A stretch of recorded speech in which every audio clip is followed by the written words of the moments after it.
श्री गणेशाय नमः। हमारे चैनल पर आपका स्वागत है। वीडियो अच्छा लगे तो लाइक कर लीजिए, शेयर कर लीजिए। अगर आप चैनल पर नए हैं तो सब्सक्राइब कर लीजिए और बेल आइकन भी प्रेस कर लीजिए ताकि आने वाले सभी वीडियो के अपडेट्स आपको सबसे पहले मिले। पुरुषोत्तम मास की कथा 11वां अध्याय, भगवान शंकर का वरदान और श्रेष्ठ दान की कथा। सूत पुराणी बोले, हे मुनि श्रेष्ठों, ऋषि कन्या मेघावती ने भगवान शंकर की उग्र तपस्या शुरू कर दी।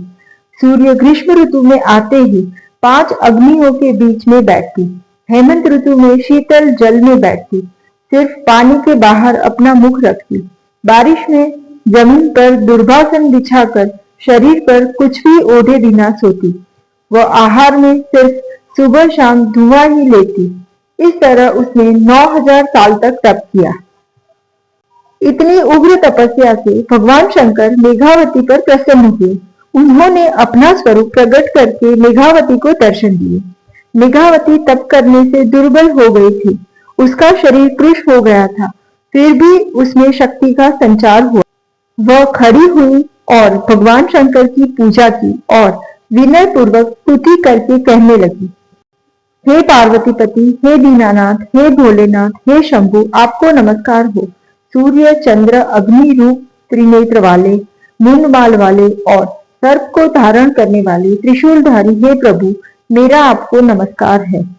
संसार सागर में जो मनुष्य आपके शरण में आते हैं, उसी तरह मैं आपके शरण में आई हूँ। बानासुर के सर्जक और अलर्क राजा की मृत पत्नी को सजीवन करने वाले नाथ, आपके गुणगान दुर्लभ है। भक्तों के शत्रुओं का संहार करने वाले, संसार आवागमन का नाश करने वाले, जन्म मृत्यु को हराने वाले, आपको मैं बार बार नमस्कार करती हूँ। भगवान शंकर ने मेघावती की स्तुति से प्रसन्न होकर कहा, हे तपस्विनी, तेरी जो कोई भी इच्छा है वो बताओ, मैं तुम्हारे ऊपर प्रसन्न हुआ हूँ। तू जो मांगे वह देने को मैं तैयार हूँ। भगवान शंकर का वचन सुनकर ऋषि कन्या बोली, हे दीन दयालु, यदि आप मुझ पर प्रसन्न हो तो मुझे पति दो, मुझे पति दो, मैं पति मांगती हूँ, इसलिए मुझे पति दो, पति दो, मेरी दूसरी कोई इच्छा नहीं है। भगवान शंकर बोले, हे कन्या, तूने 5 बार पति की मांग की है, इसलिए अब तुझे 5 पति होंगे। वे दानवीर, शूरवीर और धर्मवीर होंगे। मेघावती भगवान शंकर का यह विचित्र वरदान सुनकर स्तब्ध हो गई। उसे यह सुनकर बड़ा दुख हुआ। उसने कहा, हे कैलाशपति, मैंने वरदान मांगा क्या, आपने दिया क्या? एक पति को 5 पत्नी हो ऐसा मैंने सुना है, परंतु एक स्त्री के 5 पति हो ऐसा मैंने कहीं भी नहीं सुना। मैं आपको ऐसा वर न देने की विनती करती हूँ। भगवान शंकर ने कहा, हे कन्या, मेरे वर में फर्क नहीं पड़ेगा। इस जन्म में नहीं तो अगले जन्म में तेरे 5 पति अवश्य होंगे। और तूने महामुनि दुर्वासा के आदेश का अनादर किया और पुरुषोत्तम मास के व्रत की अवहेलना की, इसके फलस्वरूप यह सब हुआ है। अब से कोई भी काल में पुरुषोत्तम मास का तू अपमान न करना। हम देव भी इस मास का श्रद्धा पूर्वक व्रत पूजन करते हैं। ऐसा कहकर भगवान शंकर अंतर्ध्यान हो गए। इति श्री बृहद नारदीय पुराण के पुरुषोत्तम महात्मा का मेघावती को शंकर का वरदान नामक 11वां अध्याय संपूर्ण। अब पुरुषोत्तम मास की पावन कथा सुनेंगे। श्रेष्ठ दान की कथा। विजयनगर के राजा रूप से बड़े दयालु और प्रजावत्सल थे। उनकी पत्नी तारामती भी विवेकी और दयालु थी। विवाह हुए काफी वक्त बीता, फिर भी उन्हें एक भी संतान न हुआ। ईश्वर कृपा से पिछली उम्र में उन्हें एक पुत्र प्राप्त हुआ। इकलौता पुत्र होने से बहुत लाड प्यार से उसे रखते थे। उसका ध्यान रखने के लिए नौकर चाकर हाजिर रहते थे। दिन व दिन राजकुमार बड़ा होने लगा। राजकुमार को बड़े होते देखकर राजा बहुत खुश होते थे। इस तरफ देखते ही देखते राजकुमार 15 साल का हुआ। तब एक दिन एकाएक वह बीमार हो गया। इससे राजा रानी को बहुत दुख हुआ। कुंवर को ठीक करने के लिए राजा ने देश परदेश से वैद्य को बुलाया, जोगी, जति और बुआओं को भी बुलाया, परंतु कोई उपाय से कुंवर ठीक न हुए। रोग दिन ब दिन बढ़ने लगा। राजा रानी कुंवर के बिस्तर के पास 24 घंटे बैठे रहती थी। राज के कामकाज में ध्यान देने का या कुछ खाने पीने का भी होश नहीं था। बैठे बैठे भगवान को प्रार्थना करते थे कि हे प्रभु, मेरे पुत्र को ठीक कर दो और मुझे ले लो। एक दिन की बात है, आधी रात का वक्त था। राजा रानी कुंवर के बिस्तर के पास बैठे थे। वहां राजा को एक अदृश्य आवाज सुनाई दी। हे राजन, तेरा कुंवर कोई दवा से ठीक नहीं होगा। यदि कोई उत्तम दान इसे मिले तो वो ठीक हो सकता है। अभी पुरुषोत्तम मास चल रहा है, उसमें अगर किसी ने उत्तम दान किया हो और उसका फल यदि तेरे कुंवर को अर्पण करे तो उसी के पुण्य के प्रभाव से वह ठीक हो जाएगा।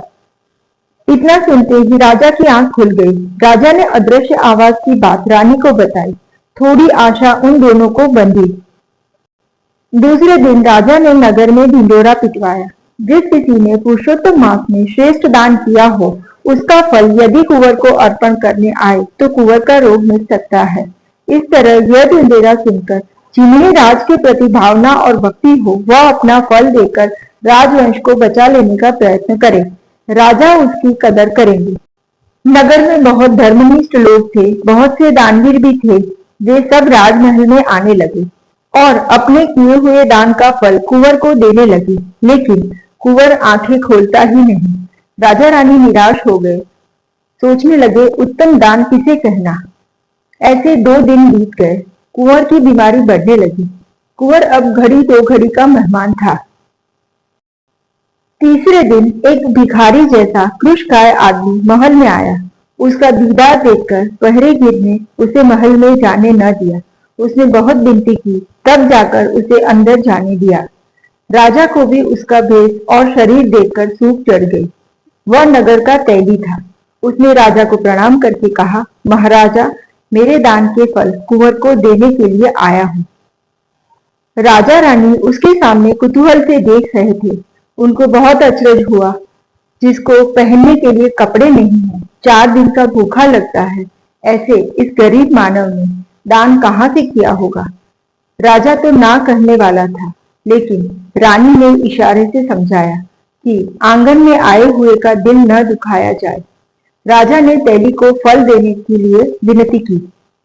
तैली ने दाहिने हाथ में जल लेकर कहा, हे पुरुषोत्तम भगवान, इस पुरुषोत्तम मास में मैंने जो दान किया है वह अगर आपको उत्तम लगता है तो उसका फल मैं राजकुमार को देता हूँ।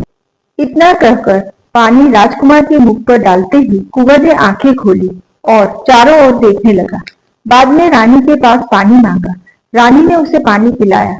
वह पानी पीकर बिस्तर में बैठ गया। यह सब देखकर राजा रानी बहुत खुश हुए। राजा रानी की आंखों में खुशी के आंसू बहने लगे। दोनों तैली के पैर में गिर गए।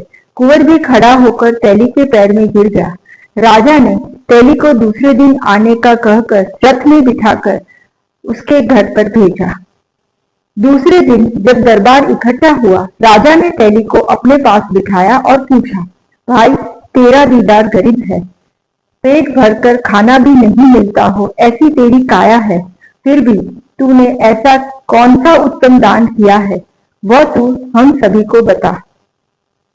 तैली खड़ा हुआ और 2 हाथ जोड़कर बोला, मैं बिल्कुल गरीब हूँ, घानी चलाता हूँ। जो दिवेल तेल निकलता है वह बेचकर मेरा गुजारा करता हूँ। बच्चे में 3 लड़के और 3 लड़कियां हैं, इसलिए जितनी भी मेहनत करता हूँ तो भी गुजारा मुश्किल से होता है, उधार करना पड़ता है। इस साल पुरुषोत्तम मास आया तो मैंने और मेरी पत्नी ने व्रत रखने का निश्चय किया और सुबह जल्दी उठकर दोनों स्नान करने जाते, कांठा गौर माँ का पूजन करते और कथा कहानी सुनते, कुछ दान करते और एक टंग करके घानी चलाते चलाते पुरुषोत्तम भगवान का नाम लेते। हमने कथा में सुना था कि पुरुषोत्तम मास में कोई भी व्रत या नियम ले तब कुछ सत्कर्म या दान करना चाहिए। हम दूसरा तो क्या कर सकते हैं। हमने निश्चय किया कि घानी में बैल जोड़े जाते हैं, उसके बदले सारे पुरुषोत्तम मास में बारी बारी मैं और मेरी पत्नी घानी खींचेंगे और इस तरह बैल को आराम देंगे। इससे जो भी पैसा मिलेगा इसमें से 1 पैसा दान करेंगे। ऐसा हम हर रोज करते। जब व्रत की पूर्णाहुति हुई तब आखिर दिन भी हमने सच्ची मेहनत की कमाई के पैसों में से हमारी शक्ति के अनुसार व्रत का समापन किया। महाराज, यह जो मैंने बताया वही हमारे व्रत और दान की बात है। तैली की बात खत्म होते ही आकाशवाणी हुई, तूने जो दान किया है वही श्रेष्ठ दान है। पूरा दरबार चकित हो गया। सबने तेली को प्रणाम करते हुए कहा, आपका दान ही श्रेष्ठ दान है। राजा ने खड़े होकर 1000 स्वर्ण मुद्राओं की थैली उसके हाथ में रखी। थोड़े गहने और कीमती कपड़े भी भेजने दिए। बोलो पुरुषोत्तम भगवान की जय। पुरुषोत्तम भगवान जैसे तेली पर प्रसन्न हुए, वैसे ही अपने व्रत करने वाले, कथा कहने और सुनने वाले पर प्रसन्न रहिए। जय श्री कृष्ण।